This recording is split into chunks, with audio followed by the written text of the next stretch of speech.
Salam alaikum wa rahmatullahi ta'ala wa barakatuh. Donc, toujours avec Surat Al-Kahf, une explication. La première vidéo, juste je vais ajouter une information par rapport à la première vidéo. Quand j'étais en train d'expliquer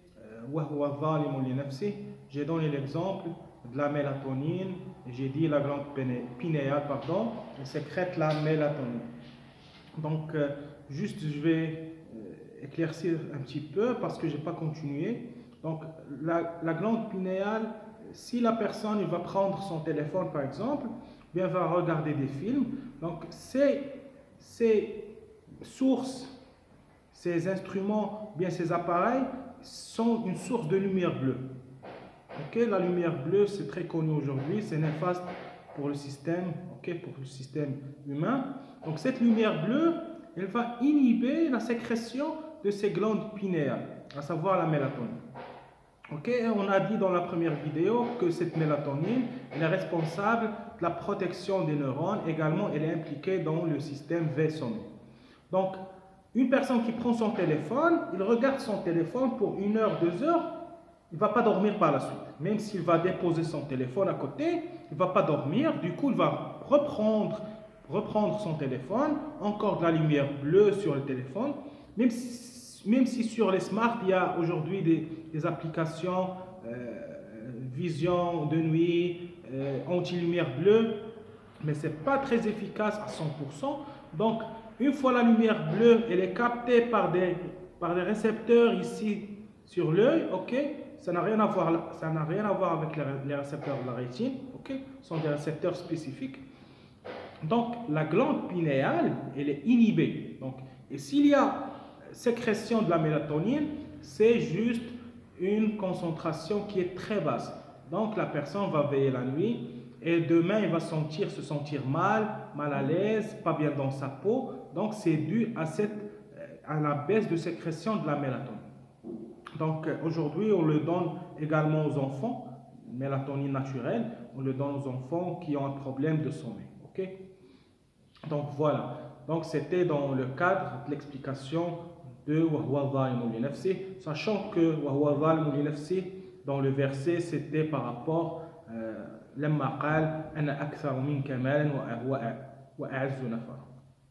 voilà. Donc, on va continuer toujours avec Surat Al-Kahf.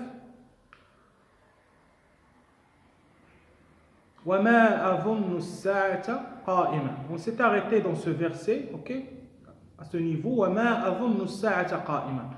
On a dit que ce monsieur, la personne, elle était kafir. Donc, la yu'minu bil yawmil akhir. La yu'minu bi wujudillah. Donc, il ne croit pas à l'existence d'un créateur.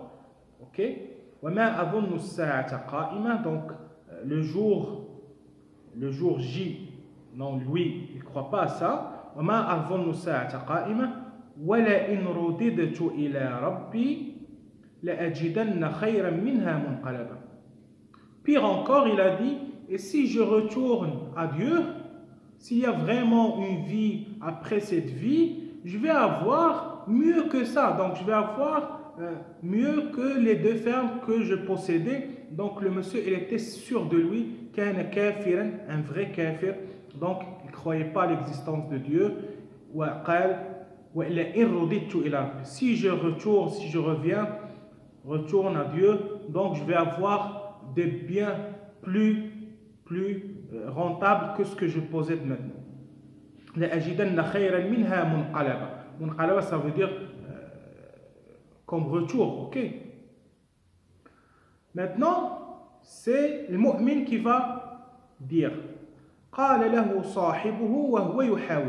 Donc, faites attention, il a entendu le discours qui relève le coffre, pourtant, ils sont toujours en discussion.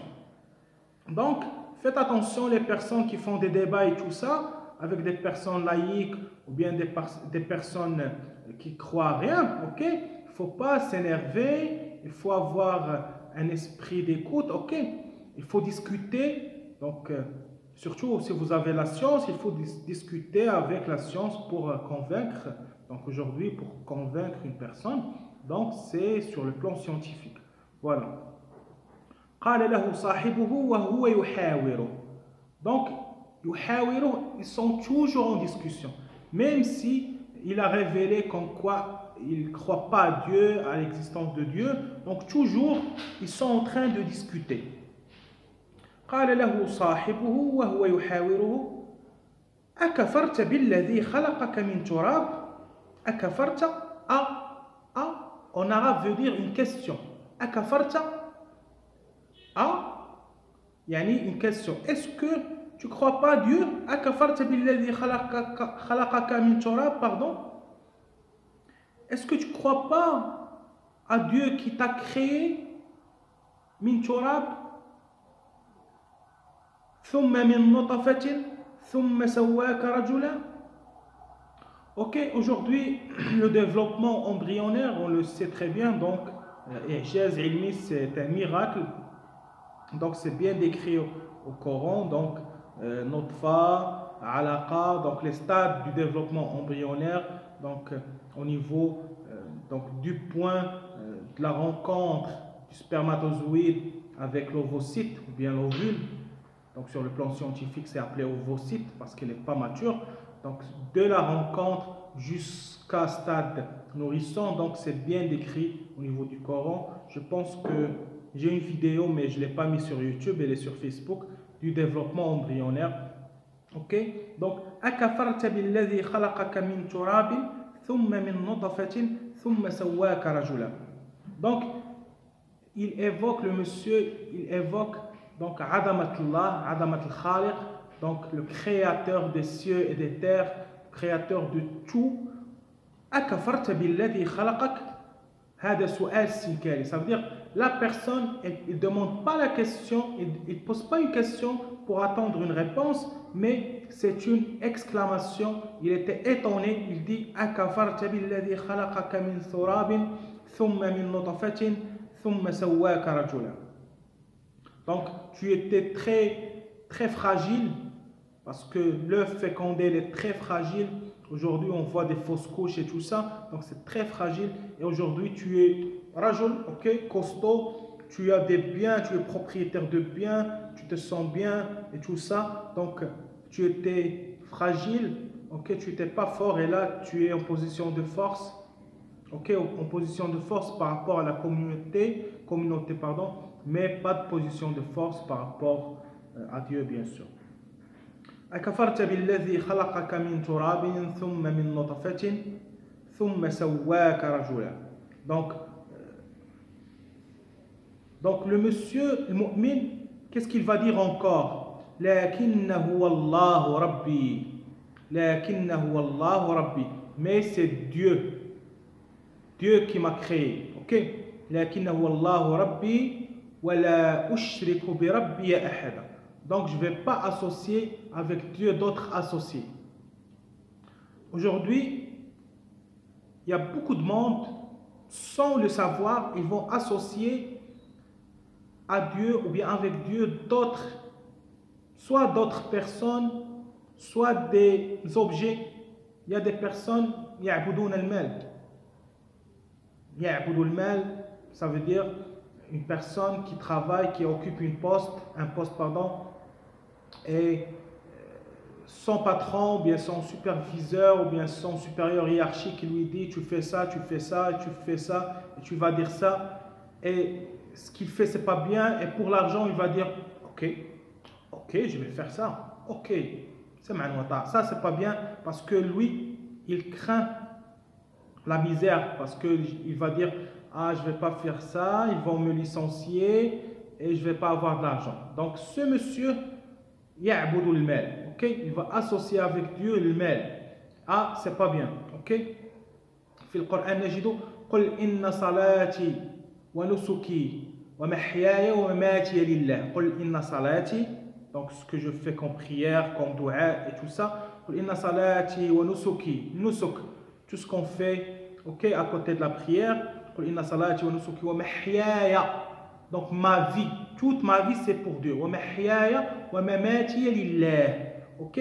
Donc toute action que je fais sur terre, je dois dire est-ce que c'est dans le bon sens? Est-ce que Dieu veut cette action ou pas? Donc je dois l'évaluer par rapport à Sharia. Je dois dire est-ce que ça c'est avec Sharia ou bien c'est contre Sharia. Sharia c'est la loi divine, c'est la loi du Coran tout simplement. Ok? Donc il y a d'autres personnes qui vont associer avec Allah d'autres besoins, ok, d'autres besoins, je ne vais pas détailler plus.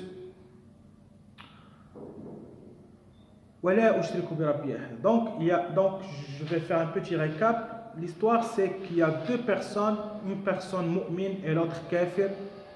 Le kafir, il possédait des fermes avec des fruits, avec un bon rendement, mais c'est un kafir. Et la deuxième personne, mu'min. Ils sont en train de discuter. Et le plus important, faites attention, c'est que la personne, même s'il est kafir, son ami, toujours en discussion. Et ça c'est la morale qu'il faut apprendre. Donc, dans votre vie, vous allez rencontrer des personnes qui ne sont pas mu'minoun. On ne va pas les rejeter. Faites attention, on ne va pas les rejeter, on ne va pas les laisser pour shaitan. Donc ça, c'est une faute. Quand vous allez rencontrer dans le travail, ou bien au café, ou bien vous avez une personne de la famille qui ne croit à rien, vous avez l'ignorer, le négliger. Non, ça c'est une faute. Ok? Donc il faut faire beaucoup d'efforts. Bien sûr, si vous avez l'ilm, parce que ça demande beaucoup de connaissances, parce que la personne va demander plusieurs questions. Et il a le droit de les poser. Il a le droit.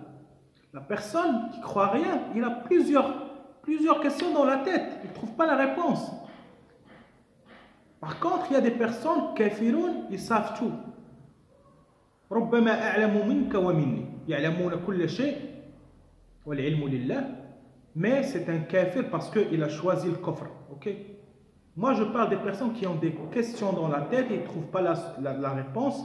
Donc, il ne faut pas les ignorer, il ne faut pas les laisser comme ça. Donc, il faut faire quelque chose pour ces personnes. Surtout si vous avez l'ilm. Donc, l'ilm, que ce soit le Coran, Sunnah, Tafsir. Donc, vous connaissez un peu. Il faut expliquer, orienter, au moins orienter vers une autre personne qui pourra répondre à ces questions. Voilà. لكنه الله ربي ولا أشرك بربي أحدا لكنه الله ربي ولا أشرك بربي أحدا ولولا إذ دخلت جنتك قلت ما شاء الله. Ça c'est très beau, j'adore ce verset, vraiment ce verset ça me touche moi comme personne. ولولا إذ دخلت جنتك. Et vraiment si tu entrais dans la ferme, dans ta ferme, donc ils sont toujours en discussion, il lui dit, la personne mu'min dit à al-kafir, et vraiment si à chaque fois que tu entres dans ce que tu possédais, et tu dis, ma sha Allah, la quwwata illa billah, ma sha Allah. Donc ça c'est très significatif. Ça il faut l'apprendre, il faut le dire chaque jour, chaque instant, chaque minute, partout. Quand tu vois quelque chose que tu adores, tu sens un beau sentiment, sérotonine élevée, dopamine élevée, tu vas dire Masha'Allah, la quwwata illa billah. Quand tu vois ta voiture, elle est belle, elle est propre et tout ça, tu vas sentir quelque chose. Ce que tu vas sentir, tu dois dire Masha'Allah, la quwwata illa billah. Masha'Allah, ça veut dire ça, c'est une volonté de Dieu. Dieu veut ça, ok? Masha'Allah, la quwwata illa billah. Donc, la force, donc les états changent. Donc l'état, je parle de l'état en termes général. Ok, c'est pas l'état d'esprit, c'est pas l'état fédéral. Je parle de l'état, donc état A, état B. Donc on passe d'un état à un état de richesse, à un état de rareté, etc. Donc les états, ce changement de condition de vie, c'est Dieu. Ok. Donc c'est vrai, on choisit beaucoup d'actions, mais toujours il y a des facteurs qui sont exogènes qu'on peut pas maîtriser. Donc à chaque fois tu vois, par exemple, tu vois tes enfants, hafida shay'an min al-Qur'an, il est content, tu vas dire, Ma sha Allah la quwwata illa billah. Voilà, donc faites attention, ce verset c'est très significatif. Ma sha Allah, lawla idh dakhalta jannatak. Et si tu entrais dans ton business, parce que c'est du business, et tu disais Ma sha Allah, wa la dhikrullahi akbar. Nadhkurullah بالعشي والإبكار بكرة وعشي ذكر الله والذاكرين الله كثيرا والذاكرات أعد الله لهم مغفرة وأجرا عظيما. Celui qui dit toujours Allah, Subhanallah, Alhamdulillah, c'est pas comme la personne qui fait toujours des reproches. Toujours tu lui dis ça va, ah non, je vais pas bien, non, ça c'est pas bien. Dieu aime la personne الذي يصبر ويحتسب ويقول الحمد لله. Donc c'est vrai, il y a beaucoup de problèmes dans la vie, il y a beaucoup de pression, la vie est dure, mais il faut souvent évoquer Dieu. Subhanallah, alhamdulillah, insha'Allah, bismillah, natawakkal ala Allah. À chaque fois, je sors de la maison, bismillah, atawakkal ala Allah, alhamdulillah. Je gagne 1000 euros, je gagne 5000 euros, je dis bismillah, tawakkal ala Allah, alhamdulillah, masha'Allah.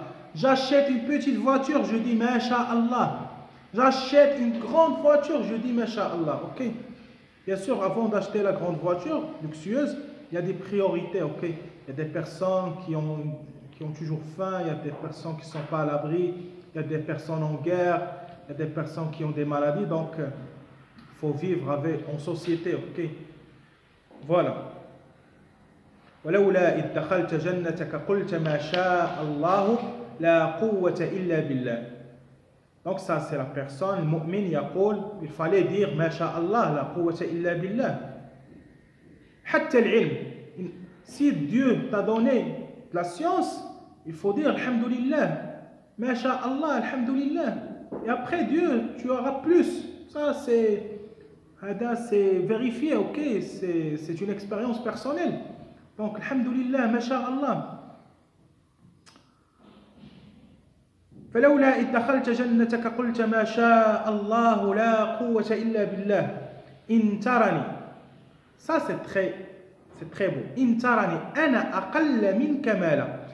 إن ترني, si tu vois que moi je suis moins riche que toi. Et pourtant je dis alhamdulillah, je dis ma sha'Allah. إن ترني, si tu voyais que moi, je suis moins riche que toi. إن ترني أنا أقل منك مالا وولدا. Et si tu voyais que moi, je suis moins riche, moi, on n'est pas sur le même niveau. Toi, tu es hyper riche, moi, je suis bien, et je dis merci Dieu. Donc moi, donc le sens ici, c'est que la personne mu'min yaqul, moi c'est vrai, je suis pas tellement riche que toi, pourtant je dis alhamdulillah, alors que toi tu es censé le dire plus que moi. Donc c'est ça le sens. Ok? In tarani ana aqalla minka malan wa walad. Donc la richesse, c'est toujours, ça fait référence au mal, walad. Donc les personnes qui ne sont pas mariées et qui ont de l'argent, ça c'est pas bien. C'est vrai, mais c'est pas bien. Donc parce que tes enfants, c'est le prolongement, c'est la continuité des principes, la continuité de l'islam, la continuité de l'iman. Donc plus tu as une descendance mu'mina, plus que c'est bien pour toi, ok? Bien pour sahifa dialk, pour l'a'mal saliha. Donc la descendance, c'est le plus beau investissement dans le monde. Faites attention. Si tu vas investir dans tes enfants, ça c'est un investissement avec Dieu très rentable. On préfère que tu laisses tes enfants avec un peu d'argent et beaucoup d'ilm. Ok? Qu'est-ce qu'on entend par l'ilm au sens de Mohamed Sharqawi? L'ilm, ça veut dire la science. Il ne faut pas dissocier la science actuelle avec la science du Coran. Ça, c'est une faute très grave. Parce qu'après qu'on va expliquer des versets là où il y a Shams, al-Qamar, al-Bihar, on va emprunter la science pour expliquer ça, ok? Donc, on va emprunter la science. In tarani ana aqalla minka malan wa walada. On va faire une pause et on reprend. Ok, on va continuer. عدنا والعود أحمد الحمد لله اللهم لا علم لنا إلا ما علمتنا إنك أنت العليم الحكيم. العلم, ça émane de Dieu. Ok? Vous allez me dire, ah, il y a des personnes qui ne croient pas à Dieu, ils ont l'ilm. Oui, très bien, c'est également ça émane de Dieu. Subhanallah. Donc l'ilm, donc c'est un don de Dieu. C'est comme ça la vie. Ok? Après, Dieu donne l'ilm liman yasha. Et après, c'est une évaluation. On va voir qu'est-ce que tu vas faire avec ce ilm. Est-ce que tu vas faire du bien sur terre? Tu vas profiter de ce ilm pour que les bienfaits et les externalités positives soient pour la société, soit tu vas être une personne malfaisante. Donc l'ilm, il y a deux voies, soit tuslihu fil ard, soit tufsidu fil ard. Ok? Donc ولولا إذ دخلت جنتك قلت ما شاء الله لا قوة إلا بالله إن ترني أنا أقل منك مالا وولدا. Le mu'min va continuer. Qu'est-ce qu'il va dire encore? فعسى ربي أن يؤتيني خيرا من جنتك. فعسى ربي أن يؤتيني خيرا من جنتك. فعسى ربي. Je souhaite que Dieu me donne plus que toi. Ça, c'est un dua. Chaque personne elle a le droit de faire un dua comme il veut, mais que ça soit la yukhalif shar. Ok? Mais ça doit être réaliste. Ok? Il n'y a pas de dua qui n'est pas réaliste. Il faut être réaliste dans la vie. Ok? فعسى ربي أن يؤتيني خيرا من جنتك. Donc la personne, lui aussi, il a voulu, il aurait dû avoir, par exemple, une ferme mieux et plus rentable et plus valorisée que celle de la personne qui a fait. فعسى ربي أن يؤتيني خيرا من جنتك ويرسل عليها حسبانا من السماء. Également, la personne mu'min, peut-être Dieu, فعسى, parce que le terme ici, عسى, c'est un petit peu, ça prend plusieurs sens. عسى أيضا, également, ويرسل عليها حسبانا من السماء. حسبانا من السماء مطر أو عذاب من السماء. Ok? فتصبح صعيدا زلقا. Donc, je vais essayer d'expliquer ça. حسبانا من السماء, donc c'est pour la ferme de l'kafir. Donc, عسى الله عز وجل أن يرسل حسبانا من السماء pour la ferme de l'kafir, c'est pas pour la ferme de l'mu'min. Et par conséquence, فتصبح صعيدا زلقا. Donc, خاوية على عروشها, donc صعيدا زلقا. Et donc, le mu'min espère que le kafir devient, comment dirais-je, devient sans projet. Parce que sa'idan zalaqa, donc il n'y a rien. Donc zéro, ok? Donc, même pas zéro, ça le saute, ça va devenir créditeur, débiteur, pardon. Donc, il avait un projet d'investissement, il y a un très grand rendement. Après, peut-être Dieu va punir la personne, le kafir, et le projet va avoir une valeur nulle. Ok?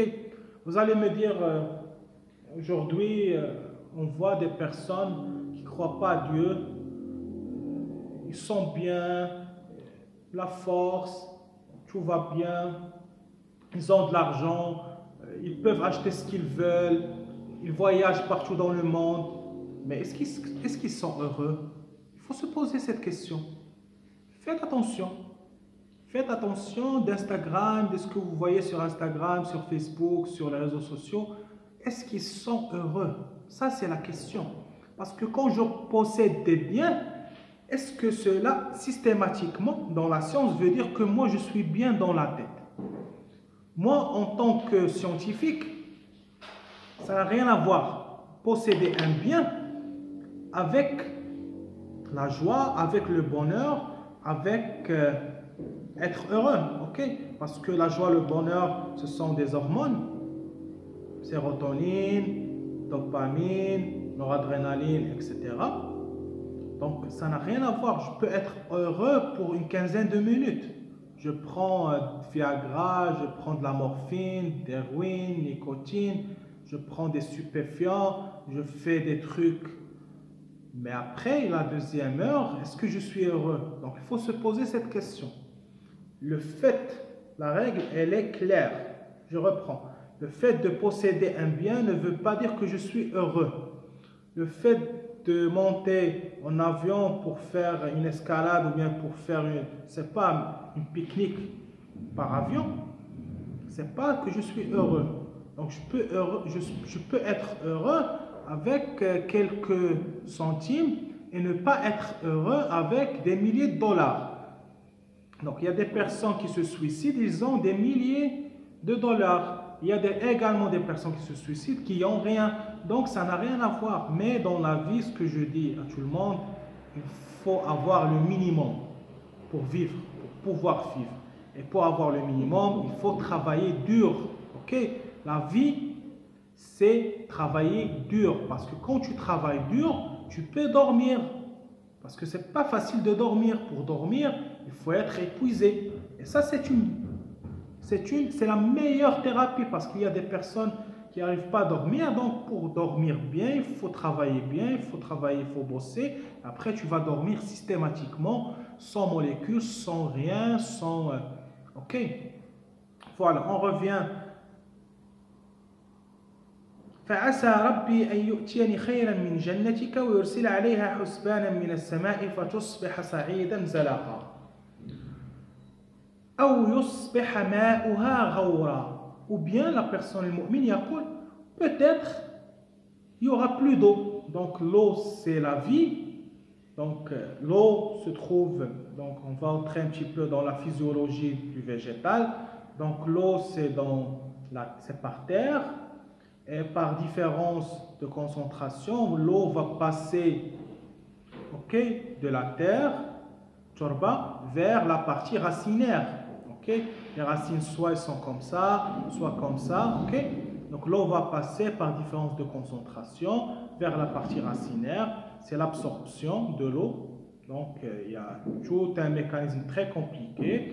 Après, ça va passer dans des canaux spéciaux pour arriver au niveau de la feuille par exemple, et après il va y avoir des réactions pour le métabolisme. Voilà, donc ici dans le Coran, Dieu nous dit que le mu'min yaqul aw yusbih ma'uha ghawra. Ma ma'na ma'uha ghawra veut dire que l'eau ça devient ra'ir. Ghawra ça veut dire qu'on n'arrive pas à la voir, ça veut dire il n'y a plus d'eau, ça veut dire il n'y a plus d'eau disponible. Parce que comme vous savez, l'eau, la physiologie de l'eau, au plan de la terre, il y a l'eau qui est disponible pour la culture. Il y a de l'eau qu'on va trouver dans une profondeur qu'on ne peut pas exploiter, qu'on ne peut pas profiter. Donc souvent on profite de l'eau qui se trouve au niveau de la nappe phréatique. Voilà. Donc donc s'il y a absence de la molécule d'eau, donc c'est fini. Donc il n'y a plus de jannatain, c'est fini le jannatain, c'est fini l'anab, c'est fini le zara, c'est fini les palmiers, c'est fini la richesse. Donc moi je dis d'ici 2050, il y aura, wallahu a'lam, une rareté dans l'eau. L'eau va devenir chère et il va y avoir une grande demande pour l'eau. Voilà. أو يصبح ماؤها غورا فلن تستطيع له طلبا. لن تستطيع, tu ne pourras pas l'avoir, talaba. Tu ne pourras rien faire parce que sans eau, ça c'est ijaz. Ça, c'est I'jaz pour la molécule d'eau. Donc, H2O, deux hydrogènes associés à l'oxygène. S'il n'y a pas cette combinaison d'atomes, il n'y a pas de vie sur Terre. Ok? Donc, oxygène associé à deux hydrogènes avec des liaisons. Ok? S'il n'y a pas ce composé atomique avec cette configuration, subhanallah, il n'y a pas de vie sur Terre. Ok? Donc tu ne peux rien faire, tu ne peux pas l'avoir, tu ne peux pas assurer l'eau parce que sans eau, il n'y a pas de rendement. Et là, on va voir le résultat. Donc ça, c'était une discussion entre les deux personnes, le mu'min ou le kafir. Là, on va voir par conséquence la suite, ce qui s'est arrivé. ماذا وقع وأحيط بثمره. Ça veut dire c'est fini, c'est fini, plus de richesse, plus de jannatain. Ça veut dire les fruits des jannatain. لم يتبقى شيء فأصبح يقلب كفيه. Il faisait comme ça, يقلب كفيه, زعما والو, rien. Solde, débiteur, ok? فأصبح يقلب كفيه على ما أنفق. أنفق, ça veut dire il a investi. Parce que comme la première vidéo, on a dit pour avoir un rendement, il faut investir. Donc la première vidéo, on a dit l'investissement. Donc il y avait le capital humain, c'est la force. Donc on va payer des salaires, ok? Des indemnités. À l'époque, il n'y avait pas de salaire. Tu ramènes une personne, tu lui donnes ce que toi tu veux. Ce n'est pas ce que lui il veut, ce que toi tu veux. Donc, ce qu'il a investi, ce qu'il a dépensé, c'est le montant initial de dépenses. Donc, il a investi et le retour c'était 0. C'est fini. Subhanallah. Donc c'est fini. فأصبح يقلب كفيه على ما أنفق. أحيط بثمره, il y a une expression qu'on dit au Maroc, طلعت الكسبة. Ok? طلعت الكسبة, ça veut dire c'est fini. طلعت الكسبة. Donc quand on regarde un documentaire, je ne vais pas dire un film pour être neutre, quand on regarde parce que c'est difficile de trouver un film avec Sharia, c'est très difficile. Vraiment très difficile. Même les séries turques, je donne l'exemple de Qabila al-Kai, ok, donc c'est contre Sharia. Oui, l'histoire c'est bien, c'est l'islam, c'est le djihad, c'est Futuhat, c'est Dawla al-Othmaniya et tout ça, mais la série, ça n'a rien à voir avec le qiyam diniya, ok. Donc,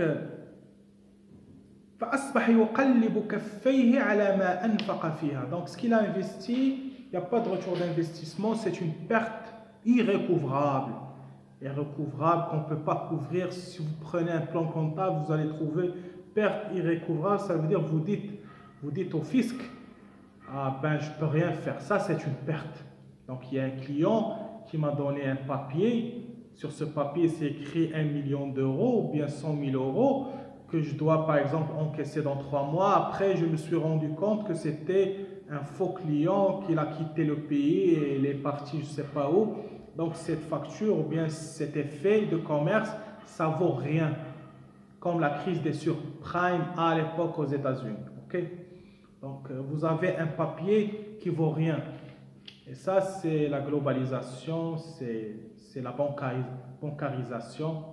Donc, c'est pour ça, la première vidéo, j'ai dit, il vaut mieux posséder des biens qu'on touche avec la main.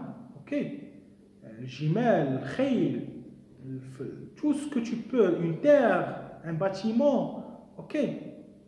Même si parfois les bâtiments, la valeur, elle va déprécier avec le temps, mais moi, je préfère avoir des biens que d'avoir, ok, surtout en période de guerre, un bâtiment, ça peut tomber en secondes, en 30 millisecondes, même pas une seconde, quand la bombe elle vient, ne va pas vous dire ah, moi je viens parce que ce qu'on voit aujourd'hui en Ukraine, nas'alullah al-afwa wal-afiyah.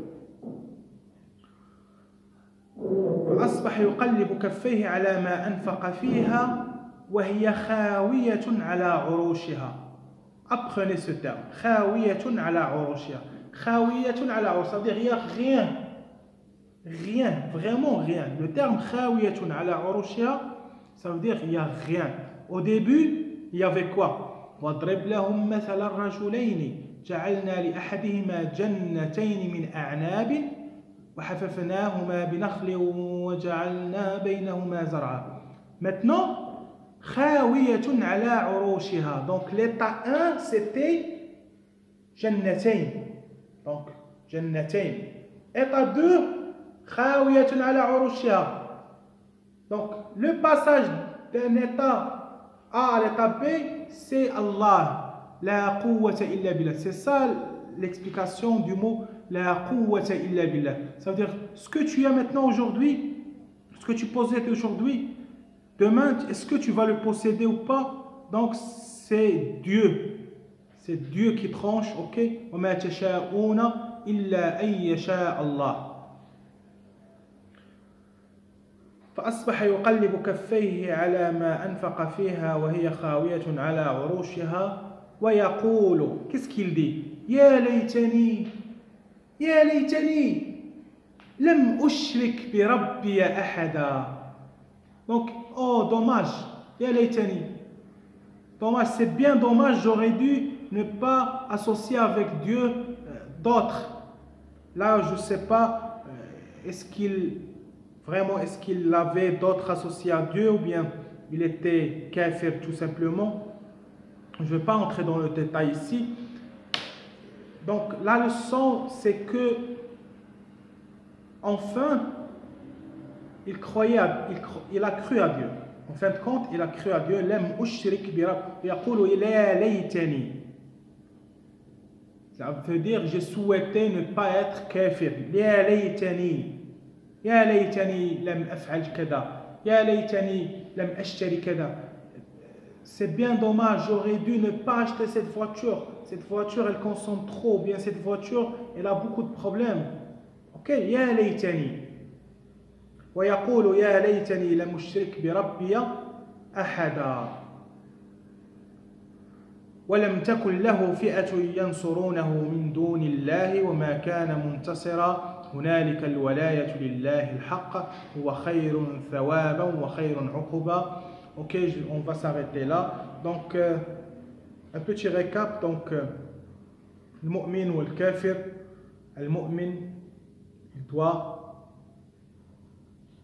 évoquer le terme d'Allah à tout moment. Ok, tu possèdes T-Max ou bien tu possèdes un scooter 50cc, tu possèdes Lamborghini, tu possèdes, je sais pas, tu possèdes tout ce que tu peux posséder, il faut évoquer Allah. Si tu possèdes rien également, tu dois évoquer Allah. Wa qawl alhamdulillah.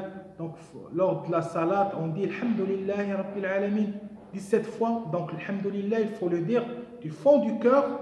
Donc ça doit être physiologique, ça doit être un sentiment qu'on dit alhamdulillah du fond du cœur. C'est comme si quand tu as faim, que tu dis j'ai faim. Rappelle-toi quand tu étais enfant, que tu dis à ta maman, maman, j'ai faim. Donc c'est une sensation, ce sont des hormones. Ou bien la sensation du soif. Tu as soif, tu veux boire de l'eau, c'est une sensation. Tu ne peux pas maîtriser cette sensation. C'est également alhamdulillah. Donc alhamdulillah, c'est pas tu le dis des termes, mais il faut le sentir. C'est nerveux. Au début, c'est nerveux. Tu peux le dire en mode silencieux. Alhamdulillah. Ok? Alhamdulillah au fond. C'est pas alhamdulillah devant les gens pour que les gens disent ah toi tu dis alhamdulillah. Non, ça doit être pour Dieu, alhamdulillah. Donc meilleure leçon d'aujourd'hui. ما شاء الله لا قوة إلا بالله ما شاء الله لا قوة إلا بالله والسلام عليكم ورحمة الله تعالى وبركاته.